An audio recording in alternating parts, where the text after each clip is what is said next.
Hello, നമുക്കിന്നൊരു night skin care കണ്ടാലോ? അപ്പോൾ ഞാൻ പുറത്ത് പോയിട്ട് നിൽക്കുന്ന ഒരു കോലമാണേ അത്. അപ്പോൾ ഫസ്റ്റ് തന്നെ നമുക്ക് ഫേസ് ഒന്ന് നല്ലപോലെ വാഷ് ചെയ്യാം. അതിൽ ഞാനിവിടെ എടുത്തേക്കുന്ന പ്ലമ്മിൻ്റെ സാലിസിലിക് ആസിഡുള്ള ഫേസ് വാഷാണ്. നല്ലൊരു ഫേസ് വാഷാണ്. എന്നിട്ട് നമുക്ക് വാഷ് ചെയ്ത ശേഷം കുറച്ചൊന്ന് വെയിറ്റ് ചെയ്യാം.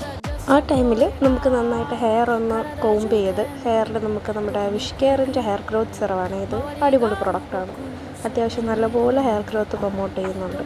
അപ്പോൾ അത് നന്നായിട്ടൊന്ന് സ്പ്രേ ചെയ്ത് നല്ലപോലെ ഒന്ന് മസാജ് ചെയ്ത് കൊടുക്കാം. എന്നിട്ട് നമുക്കിതുപോലെ ഒരു സ്ക്രഞ്ച് വെച്ച് ഹെയർ നന്നായിട്ടൊന്ന് കെട്ടി വെച്ച് കൊടുക്കാം.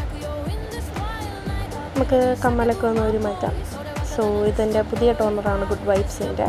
ഞാൻ വാങ്ങിച്ചുകൊണ്ട് വരുന്ന വഴിയാണ്. അത് നമുക്കൊന്ന് അൺബോക്സ് ചെയ്യാം.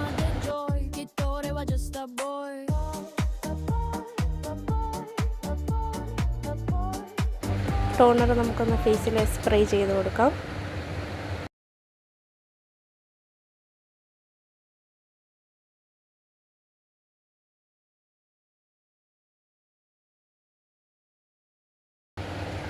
ഇത് ബ്യൂട്ടി ഓഫ് ജോസിൻ്റെ സെറവാണ്. നല്ല സെറവാണ്. അപ്പോൾ അതും കൂടെ ഒന്ന് 3 ഡ്രോപ്സ് എടുത്ത് ഫേസിലൊന്ന് ഡാബ് ചെയ്ത് കൊടുക്കാം. Let's complete this process. Moisturiser വെച്ചിട്ട് നമുക്കിതെല്ലാം ഒന്ന് ലോക്ക് ചെയ്ത് കൊടുക്കാവേ.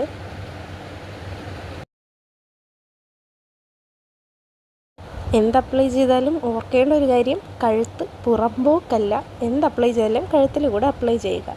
ഇനി ഓടിപ്പോയി ചെന്ന് കിടന്നുറങ്ങാതെ കുറച്ച് നേരം ഒന്ന് വെയിറ്റ് ചെയ്യുക. ആ ടൈമിൽ കുറച്ച് വെള്ളമൊക്കെ കുടിച്ച്, എൻ്റെ പുതിയ ബോട്ടിലാണ് അതിൻ്റെ ഷോയ. എന്നിട്ട് കിടക്കുന്നതിന് മുമ്പ് നല്ലൊരു ലിപ് ബാം ഇട്ട് let's finish this. Good night.